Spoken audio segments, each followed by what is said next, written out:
na muling pinagsasama. Ikaw kabarangay, gaano ka kahandang magbigay ng ikalawang pagkakataon at magpatawad sa mga taong malapit sa puso mo? Dear Papa Dudut, magandang tanghali po sa inyo at sa ating mga kabarangay.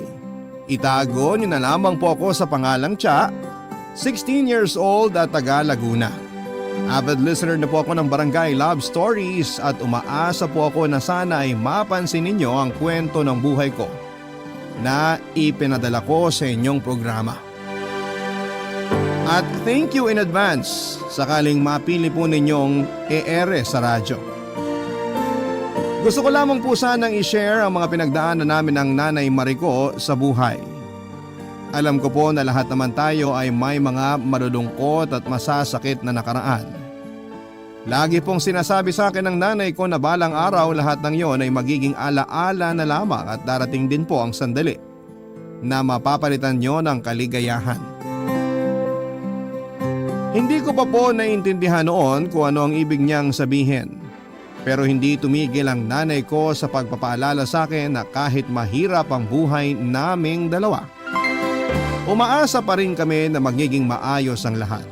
At aaminin ko na malaki ang impluwensya ng mga paalala niyang yon sa akin upang hindi ko maramdamang kulang ako kahit na wala akong kinamulatang tatay.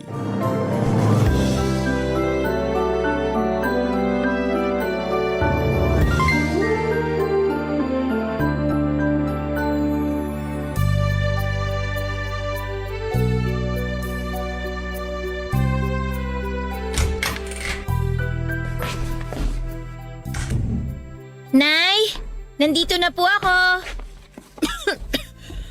O anak, mabuti dumating ka na. Mano po, Nay? Kumusta na po ang pakiramdam nyo? May lagnat pa po ba kayo? Wala na. Effective yung gamot na pinainom mo sa akin kanina. Ay, mabuti naman po kung ganon. Nag-aalala po kasi ako sa inyo pero ayaw nyo namang magpaalaga sa akin. Ayun, buong araw ko kayong inisip habang nasa school ako. Ikaw talaga. Siyempre, mas importante pa rin ang pag-aaral mo, nak. Di ba kamo may exam kayo? Nung isang gabi ka pa nga nagre-review eh. Kaya alam ko na mahalaga sa'yo yon. Pero mas mahalaga pa rin po kayo sa akin, Nay. Paano na lang kung may nangyaring hindi maganda sa inyo rito habang nasa school ako, di ba? Hindi ko po makakaya kung pati kayo mawawala sa akin. Hindi ko po alam ang gagawin ko, Nay. Maayos na naman si nanay. Tsaka hindi pa ako kukunin ng Panginoon dahil marami pa akong dapat gawin. Isa na doon ang igapang ang pag-aaral mo hanggang makatapos ka sa kolehiyo. Kaya nga kahit maganda kuba na ako sa pagtatrabaho, titiisin ko. Alang-alang sa'yo, anak. Ay, nandun na po tayo. Pero wag niyo naman pong pagurin ng sarili niyo.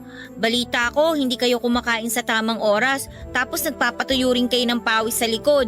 Talagang magkakasakit po kayo niyan, Nay.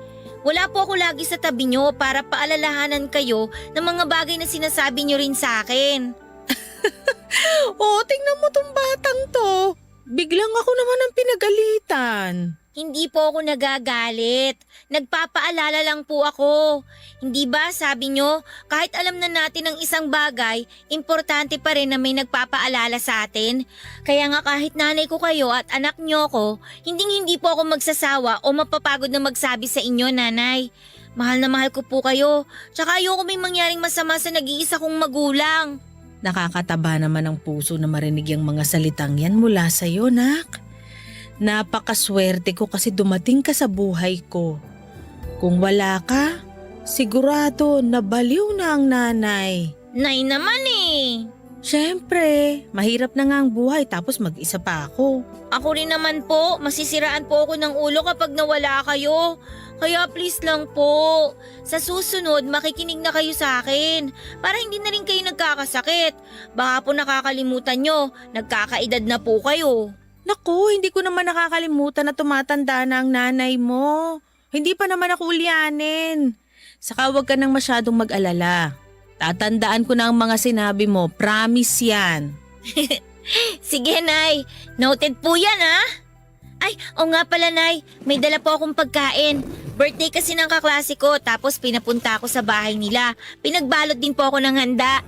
Matutuwa kayo kasi may spaghetti dito.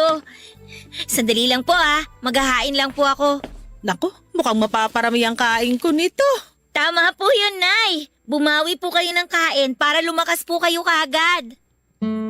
Papa Dudut, matagal nang hiwalay ang mga magulang ko. Wala pa ako noon sa mundo nang iwan ni nanay si tatay dahil nananakit ito. At bago pa siya nito mapatay ay naisipan na niyang umalis sa poder nito, kaso ay naiwan naman kay tatay ang nooy 3 taong gulang kong kapatid na si Ate Eileen. Hindi po alam ng nanay ko na ipinagbubuntis niya ako noon. At huli na bago niya yon nalaman. Kung tutuusin ay nalagay pa po sa alanganin ng buhay namin pareho nang lumabas ako sa tiyan ni nanay sa 7 buwan ng pagbubuntis niya. Tandang-tanda ko pa noon na na-ER ako at kinailangan niya ng malaking halaga para mabuhay lamang ako. Sa kabila ng lahat ay thankful pa rin si nanay dahil hindi kami noon pinabayaan ng may kapal. Sa pagpapatuloy po ng aming buhay, nangamuhan lamang po si nanay at madalas ay kasama niya po ako sa trabaho niya hanggang sa magkaedad ako dahil wala namang magbabantay sa akin. Kung hindi naman po siya magtatrabaho, pareho kaming mamamatay sa gutom. Kaya nga kahit doble yung hirap ay nagtiis po si nanay para maitaguyod lamang ako, Papa Dudut. Bilang anak ay walang araw at gabi na hindi ako naging proud sa siyang may-ari rin ng maliit na kwarto na inuupahan namin.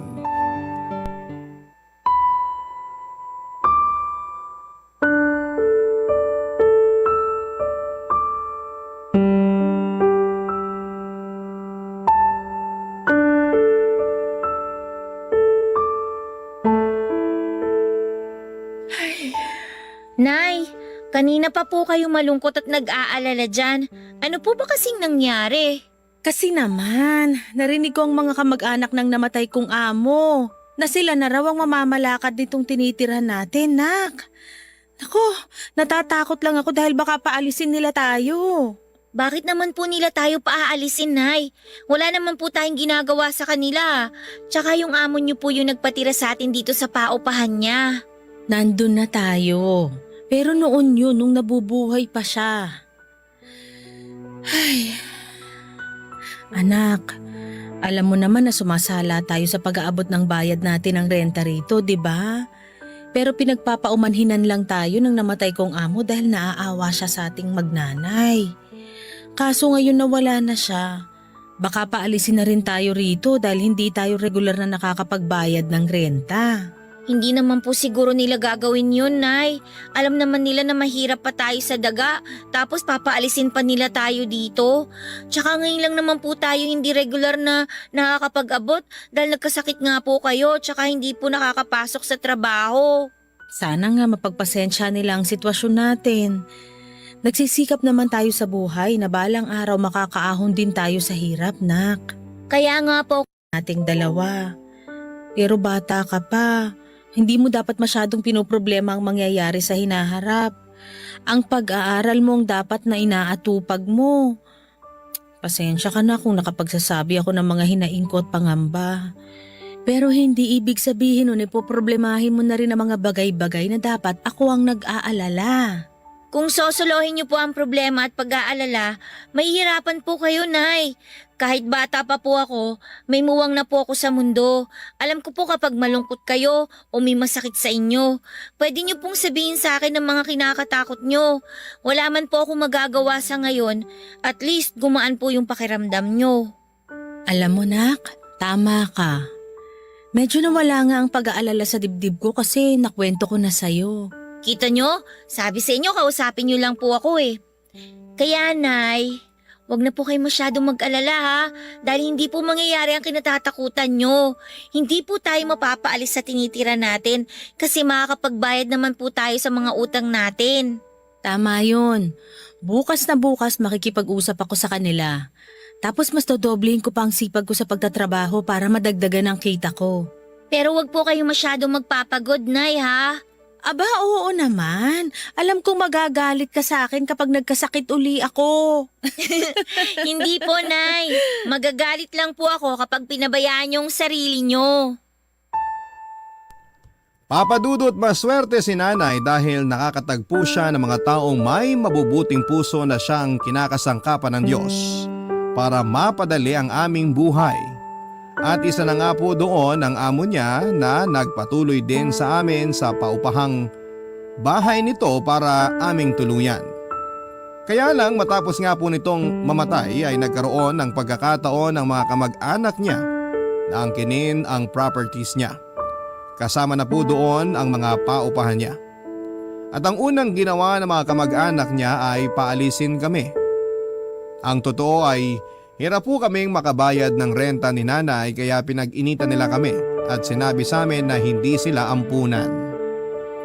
Nang mga panahon na yon, kahit na anong pagmamakaawa ang gawin namin ay hindi nila kami pinapakinggan, Papa Dudut. Naiyak na nga lang kami ni nanay habang isa-isang dinadampot ng mga damit at gamit namin sa lupa na pinagtatapon nila.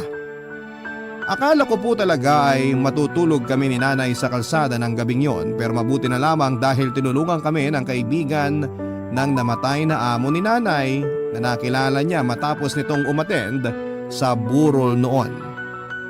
Sa awa ng Diyos, meron po kaming bubong na nasilungan at maayos na higaang tinulugan.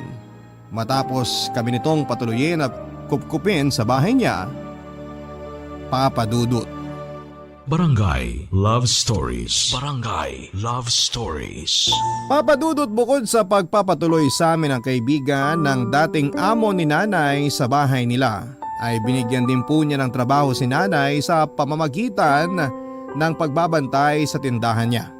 Hindi nga po nagtagal ay nakaipon kami ng sapat na halaga ng pera para makapagrenta ng kahit na maliit na kwarto malapit lang din sa pinapasukan ni nanay. Walang hanggan pa rin po ang pasasalamat namin sa Poong May Kapal dahil sa kabila ng mga pagsubok sa buhay na pinagdaraanan namin ay lagi pa rin po niya kaming tinutulungan.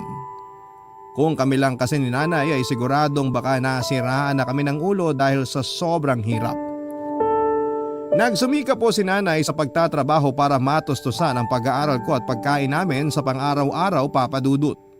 Bilang ganti ay nagsisika po ako para makapagtapos nang sa ganon ay maibalik ko lahat ng sakripisyo ng nanay ko sa akin simula bata pa lamang ako. Naniniwala ako na deserve niya yon. Matapos ang mga paghihirap na pinagdaanan niya sa buhay, mabuhay lamang niya ako at madala sa mundo na ito. Tanging hiling ko lang po sa Diyos ay bigyan niya ang nanay ko ng mahabang buhay at mabuting kalusugan sa araw-araw.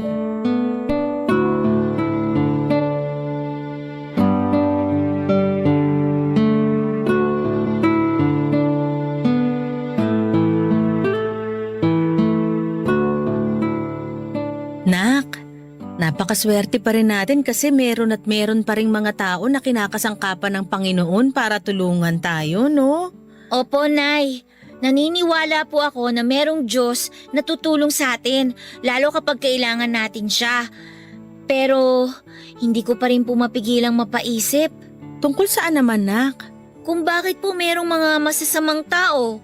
Katulad na lang ng mga kamag-anak ng namatay niyong amo na nagpaalis sa atin dun sa tinitira natin. Hindi po ba sila naaawa sa atin? Wala na po ba talaga silang konsensya? Bakit kailangan nila tayong tratuhin na parang maruruming hayop? Ay, Cha, hindi ko rin alam ang sagot sa tanong mo pero wala na tayong magagawa kung ayaw nila na manatili pa tayo doon. Kung tutuusin, mas mabuti ang kalagayan natin ngayon eh. Nandun na po tayo. Pero paano kung hindi tayo tinulungan ng kaibigan ng dati niyong amo? E di sa kalsada po tayo natulog. Hanggang ngayon po, hindi ko pa rin po ma-imagine na magpalipas tayo ng gabi sa kalye. Paano na lang kung may nangyaring masama sa atin doon, Nay? Eh paano na lang kung umulan ng malakas? Wala po tayong masisilungan at magkakasakit po tayo. Hindi naman yun nangyari kasi kinaaawaan pa rin tayo ng Diyos. Pero naisip ko, sana matagal na pong naawa sa atin ng Diyos, Nay. Ano naman ang ibig mong sabihin, Nak? Ang ibig ko pong sabihin, sana matagal na po niya tayong tinulungan na magkaroon ng sarili nating bahay para hindi na po tayo palipat-lipat. Kasi kahit sanay na tayo sa ganun, nakakapagod pa rin po eh. Anak, nasa ating mga gawa ang katuparan ng mga pangarap natin sa buhay. Katulad ng sinasabi mong pagkakaroon natin ng sariling bahay. Ang Diyos, patnubay natin siya at pag-asa para magpatuloy at magsumikap sa buhay. Saka imbis na questionin mo siya, dapat nga magpasalamat ka sa kanya kasi hindi natin naranasan yung sinasabi mo na matulog sa kalsada o mapahamak doon, maulanan at magkasakit. Mapalad pa rin tayo dahil nagpadala siya ng mga tao para tulungan tayo. Sorry po, Nay, kung masyado po ako nag-isip ng hindi magaganda. Ayos lang yun, nak. Lahat naman tayo dumarating sa punto na madadaig ng mga problema. Pero lagi pa rin nating isipin na lilipas ang lahat. Meron at meron pa ring mga mabubuting tao na tutulong sa atin. Balang araw, gusto ko po ako naman yung tumulong sa kapwa ko kasi alam ko yung pakiramdam na nangangailangan. Mangyayari yon kapag nagsumikap ka at hindi mo kukwestiyonin ang plano ng Diyos sa'yo, anak. Oo, mahirap sa umpisa pero wala tayong hindi malalagpasan kapag kasama natin siya. Salamat po sa palaging pagpapaalala. Malaking bagay po yung mga payo nyo, lalo kapag nakakalimot ako. Ikaw din naman, lagi mo akong pinapaalalahanan. Saka, sino-sino pa ba ang magtutulungan? Tayong dalawa rin naman, diba? Opo, Nay. O siya, tama na nga tong usapan na to. Mabuti pa tulungan mo na ako maghain doon para makakain na tayo. Nagluto ako ng paborito mong adobong sitaw, nak. Talaga po, Nay? Naku, ipapakita ko po sa inyo kung paano ko itataob yung kaldero.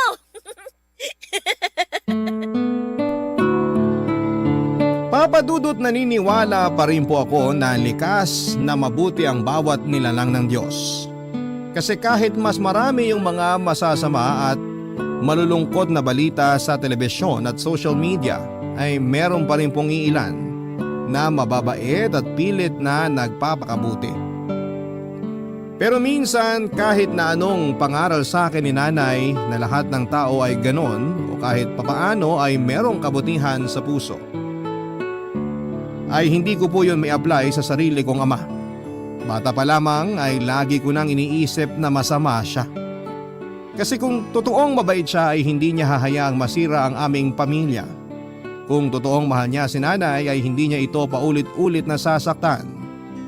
Madalas ay naiinggit po ako sa mga kaibigan ko na biniyayaan ng mabuti at mapagmahal na tatay. Naitatanong ko sa Diyos, ano kayang pakiramdam na may tinatawag na tatay o papa sa pamilya? Lagi-lagi ko pong iniisip ang mga bagay na yon, pero ayaw ko namang bumalik pa si tatay sa buhay namin dahil pakiramdam ko ay mas magiging doble ang pasakit na pagdadaanan namin ni nanay.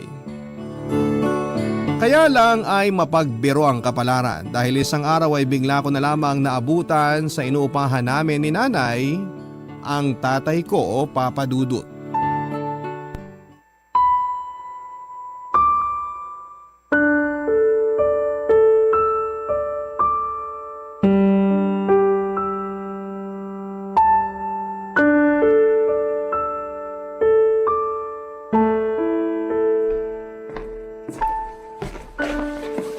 Nay? Sino po siya? Siya, anak. Siya ang tatay mo. Hindi ko po tatay ang taong yan. Wala na po akong tatay, di ba? Anak, huwag mo namang sabihin yan. Kaya nga ako bumalik dito para magsama-sama na tayong pamilya. Nagkausap na kami ng nanay mo at nagkapatawaran. At ano po bang palagay niyo sa akin? Na ganong-ganong kadali kayong patawarin? Nay, bakit niyo naman po pinatawad ang taong yan? Di ba malaki ang kasalanan niya sa inyo? Nakalimutan niyo na po ba na sinasaktan niya kayo nung araw kaya nga umalis kayo sa puder niya at nakipaghiwalay? Anak, nakikiusap ako. Pakinggan mo muna ang tatay mo. Hindi na siya yung dating tatay mo na nananakit. Totoo yun, Tia. Nagbago na ako. At nagsisi na rin ako ng gusto dahil sa ginawa ko noon sa nanay mo. Walang araw simula nung umalis siya sa bahay natin na hindi siya sa akin hinanap ng ate Ellen mo. Doon ko naisip kung gaano ako kasira ulo dahil hinayaan ko masira ang pamilya natin. Buti po alam nyo. Tsaka ano ba? Tatay mo pa rin ang nasa harapan mo. Huwag mo siyang bastusin dahil hindi kita tinuruan ng ganyan. Hindi ko po siya binabastos, Nay. Sinasabi ko lang po yung totoo. Hindi ko po talaga kasi maintindihan kung bakit bigla-bigla na lang siyang umeepal sa buhay natin. Masaya naman po tayo na wala siya, di ba? Kaya naman po natin. Nabuhay niyo nga ako ng kayo lang tapos bigla-bigla magbabalik siya para ano? Buuin yung pamilya natin? Hoy Mama, para po sa kaalaman nyo, matagal na pong buo ang pamilya namin ni Nanay. Kaya hindi nyo na po kailangan bumalik sa amin kasi kaya na po naming dalawa. Pinabayaan nyo nga po kami noon eh. Tapos bigla-bigla, maghahabol kayo ngayon? Sinabi kong huwag kang bastos! Marie, tama na yan. Anak, sorry. Tsa, anak, ayos ka lang ba? Huwag kayong lalapit sa akin, galit ako sa inyo! Galit din ako sa inyo, Anay! Sorry, Nak, hindi ko sinasadya. Kung gusto niyo magsama po kayo, basta ako hindi ko pa matatanggap ang taong yan! Tsa, sandali! Kakausapin ko na lang siya kapag kalmado na siya. Paano kung hindi niya ako matanggap? Paano kung hindi na mabuo ang pamilya natin? Huwag mo na lang munang masyadong isipin ang tungkol sa bagay na yun. Sa ngayon, bumawi ka sa anak mo.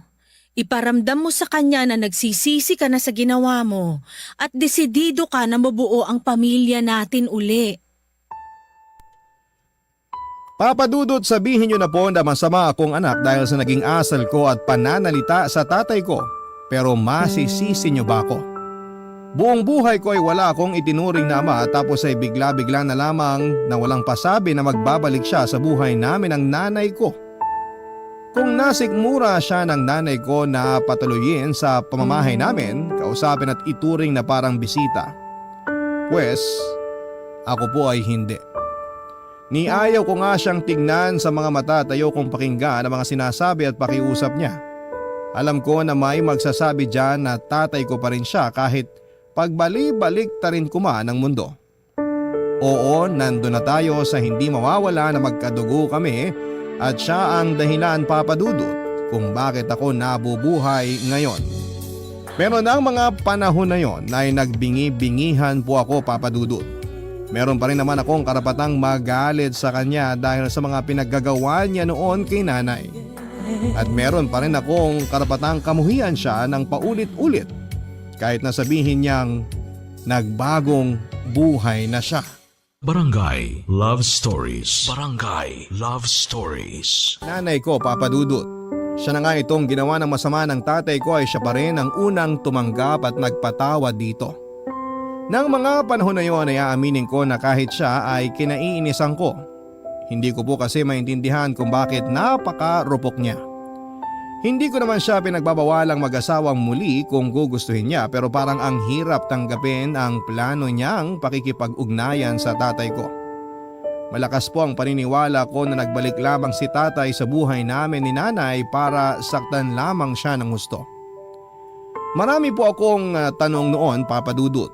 Tulad ng posible ba na magbago ang isang tao at ma-realize niya isang araw kung ano yung mga kasalanan niya sa kapwa niya. Kung oo, bakit gusto niya pa ulit bumalik sa buhay ng mga taong nasaktan niya? Hindi ba niya alam na yung paghiwalay nila ng landas ang pinakamabuting regalo niya para sa mga taong nagawa niya ng masama?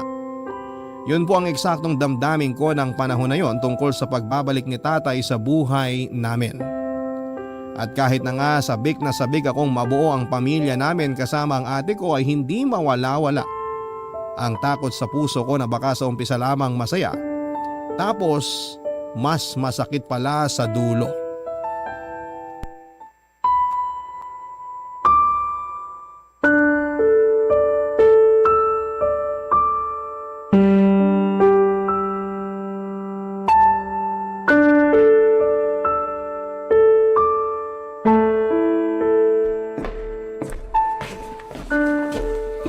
Anak, hindi ka pa ba nagugutom? Nagluto ako ng paborito mong ulam. Nakahain na dun sa mesa. Okay lang po ako, Nay. Hindi pa po ako gutom. Tsaka kailangan ko po kasing tapusin tong assignments ko eh. Deadline na po kasi sa makalawa. Ay, Galit ka pa rin ba sa akin? Nay naman eh. Alam niyo naman po na hindi ko kayo kayang tiisin, di ba? Tsaka, hindi po ako galit. Naiinis lang po ako. Naiintindihan ko kung saan nanggagaling ang inis mong yan. At pasensya ka na kasi binaliwala ko ang feelings mo, anak. Tapos nasaktan pa kita. Hiyang-hiya ako sa sarili ko matapos kong gawin sa'yo yun. Kasalanan ko rin naman po kasi naging bastos ako. Tama po kayo nang sabihin yung hindi niyo ako pinalaki ng ganon. Kaya palagay ko dapat lang talaga na sampalin niyo po ako. Ikaw talaga? Hindi nga kita pinadadapuan sa lamok ng baby ka pa kasi sobrang selan mo kaya. Kaya pasensya ka na talaga, anak, ha? Wala na po yun. Apology accepted. Pero Nay, ano po bang plano niyo? Sigurado na po ba kayo na may kipagbalikan kayo kay tatay? Ang sa akin lang naman po, paano po kung saktan niya ulit kayo? Hindi ko po siya mapapatawad pag nangyari yun. Nakikita ko naman sa tatay mo na sincero siya sa mga sinasabi niya sa akin, nak. Alam mo ba nung nagkausap kami, humingi kagad siya ng tawad sa akin. Umiyak din siya at kulang na lang magmanikluhod siya sa harap ko. Inawat ko na nga lang kasi ayoko namang gawin niya yun. Oo, may kasalanan siya sa akin nun. Hindi pa rin naman mawawala yung takot sa dibdib ko na baka isang araw maulit-uli yung naranasan ko sa mga kamay niya kapag pinabalik ko siya sa buhay ko at sa pamilya natin. Kung mangyayari yun, hindi ko mapapatawad ang sarili ko lalo kung idadamay ka pa niya. Kaya nga nagdadasal ako sa Diyos. Humingi ako ng patnubay sa kanya kung tama ang desisyon ko na bigyan pa ng tsansa ang tatay mo para makasama natin. Sa huli, magaan ang dibdib ko, anak. Kaya alam ko rin na tama ang desisyon kong yun. Bukod doon, miss na miss ko ng ate mo, nak. Hindi ko siya nakita at nakasama ng mahabang panahon. Pero alam ko naman na hindi ko pwedeng ipilit sa'yo na tanggapin uli ang tatay mo. Mahalaga sa akin ang kapakanan mo. Nay, mahalaga rin po sa akin ang kapakanan nyo. At kung mas magiging masaya kayo sa second chance na binigay nyo kay tatay at sa pamilya natin, susubukan ko po na tanggapin siya. Nandun pa rin po yung alinlangan. Pero alam ko na sa likod po natin ng Diyos. Hindi niya po tayo pababayaan. Kasi hindi naman niya tayo pinabayaan, di ba? Salamat, nak, dahil malawak ang pangunawa mo. Sobrang proud na proud ako sa iyo sa mga bagay na handa mong isang tabi alang-alang sa ating pamilya. Mahal na mahal kita. Mahal na mahal din po kita, Nay. At wala akong hindi kayang gawin para po sa pamilya natin. Papadudot matapos po ang pag-uusap namin yon ni nanay ay aaminin ko na nahiya ako sa sarili ko at sa asal ko. Hindi naman po kasi talaga tama na hayaan kong mamayani ang galit sa puso ko lalong-lalo na sa sarili kong ama. Hindi naman po talaga sagad sa buto ang galit ko sa kanya. Siguro ay mas nangingibabaw lang sa akin yung takot dahil ayoko nang masaktan muli kami ng nanay ko dahil sa pag-asa na mabubuo ulit ang aming pamilya. Pero mabuti pa rin po ang Diyos dahil pinatunayan niya sa amin ni nanay na merong mga pagkakataon sa buhay na ibinibigay kapag nararapat na ang panahon. At yun po ang pagkakabalikan nila ni tatay. Kitang-kita ko naman po ang effort ng tatay ko na makabawi sa amin ni nanay at mas maging mabuting padre di pamilya sa amin. Kaya kahit nasa pag-a-adjust pa rin ako ay hindi ko naman po tuluyang sinarado ang puso ko na balang araw ay mapapatawad ko na po si tatay at mabubuong muli ang pamilya namin nila nanay.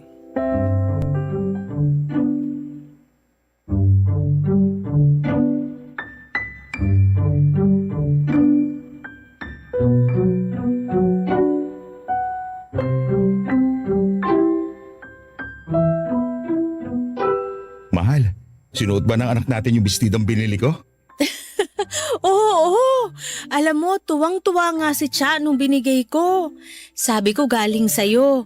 Ayaw ngang bitiwan tapos panay-ikot dun sa salamin. Gustong-gusto niya yung damit, mahal. Ang ate Ellie niya pumili ng damit na yun para raw pareho sila. Naku, Dapat pala isinama ko na rito ang kapatid niya para nagkita na sila. Kaso patapos pala ang klase ng panganay natin eh. Kaya bali ang mangyayari, dadaanan na lang natin siya sa eskwelahan mamaya. Ayos lang yun. Hindi na ako makapaghintay na makita silang mag-ate. Cha, anak! Kanina ka pa dyan sa banyo ah. Hindi ka pa ba tapos magbihis? Sandali lang po, Nay. Mukhang kinakabahan ang anak mo. Narinig ko po yun, Nay, ah. Wow anak! Tama nga ang nanay mo. Bagay na bagay sa yung bestidang suot mo. Lalo kang gumanda. Tay naman eh. Nagsasabi lang ng totoo ang tatay mo, nak. Tiningnan mo na ba ang sarili mo sa salamin? Ang ganda-ganda mo. Kanino ka pa magmamana? Sa akin lang naman, di ba? Totoo po yan, Nay. Kasi pareho tayong maganda. Excited ka na ba sa labas natin, nak? Opo, Tay. Gusto ko na kayong makasama pati si ate. Pero kinakabahan pa rin po ako kasi first time nating lalabas na isang pamilya. Nasanay po kasi ako na si nanay lang ang kasama ko eh. Huwag kang kabahan anak, dahil pamilya mo kami. Kumilos ka lang na natural para maging komportable ka. Ay. Sorry ulit kasi kailangan mo maranasan na lumaking walang kinikilalang ama. Bukod dun, ang dami niyo ring hirap na pinagdaanan ng nanay mo. Ang totoo, hanggang ngayon, hiyang-hiya pa rin ako sa inyong dalawa. Laki na lang talaga ng pasasalamat ko sa Diyos dahil tinanggap niyo pa rin ako sa buhay niyo nang bumalik ako. Naniniwala ako na mabuti ang Diyos dahil binigyan niya tayo ng ikalawang pagkakataon para mabuo ang pamilya natin. Kaya gagawin ko ang lahat para hindi sayangin ang pagkakataon na yun. Babawi ako sa inyo at gagawin ko makakaya ko para maging mabuting padre de pamilya. Anak, ang tagal kong hiniling na mangyaring araw na to. Gabi-gabi, bago ako matulog, lagi kong pinagdarasal sa Diyos na sana makita ko na ulit ang nanay mo. Tapos nung malaman kong buntis pala ang nanay mo nung magkahiwalay kami, sobrang saya ng puso ko. Kaya nga na makita ko yung galit mo sa akin noon, nalungkot ako ng gusto. Pero hindi naman kita masisisi dahil karapatan mo yun anak. Malaki ang pagkakasala ko sa inyo ng nanay mo. Nakaraan na yun, mahal. At nagkausap na kami ni Cha. Matalino ang anak natin. Naiintindihan niya ang sitwasyon. Tama po si nanay. Ang mahalaga po sa akin ngayon, mabuo po ang pamilya natin. Mahal na mahal ko kayo ng nanay mo, Cha. Mahal ko rin po kayo. Namin po ni nanay, Tay. O paano? Alis na tayo? Naghihintay ng ate Ellen mo, nak. Excited na yun na makita kayo ng nanay mo. Tara na po, Nay, Tay. Sunduin na po natin si ate. Papa Dudut, alam kong sinabi ko na hindi ko mapapatawad ang tatay ko. Pero iba pa rin po sa pakiramdam na walang sama ng loob at hinanakit sa sarili mong magulang. Hindi po madali yung process ng trust na ibinibigay ko kay tatay para tuparin niya ang pangako sa amin ni nanay na magiging mabuting padre de pamilya na siya. Pero sa abot ng makakaya ko ay sinusubukan ko pong umasa na mas magiging mabait sa amin ang kapalaran. At sa wakas ay tuluyan na kaming mabuo. Sa kasalukuyan, Papa Dudut, ay masaya po ang aming pamilya ni nanay kasama sina tatay at ate Ellen. Kaya nga na-inspired po ako na mag-share sa Barangay Love Stories ng storya namin para kaaliwan at kapulutan ng aral ng ating mga kabarangay. Masaya po ang puso ko na magpatawad at masasabi kong magaan ang loob ko. Pero palagi pa rin po akong nagdarasal sa Diyos na sana'y bigyan niya ng guidance ang pamilya namin sa araw-araw. Maraming salamat po Papa Dudut, sakaling mapili po ninyo ang sulat ko and more power sa programa ninyo at sana'y marami pa kayong maibahagi na magagandang kwento. Ang inyo pong kapuso at ka-barangay forever, Cha. Barangay Love Stories.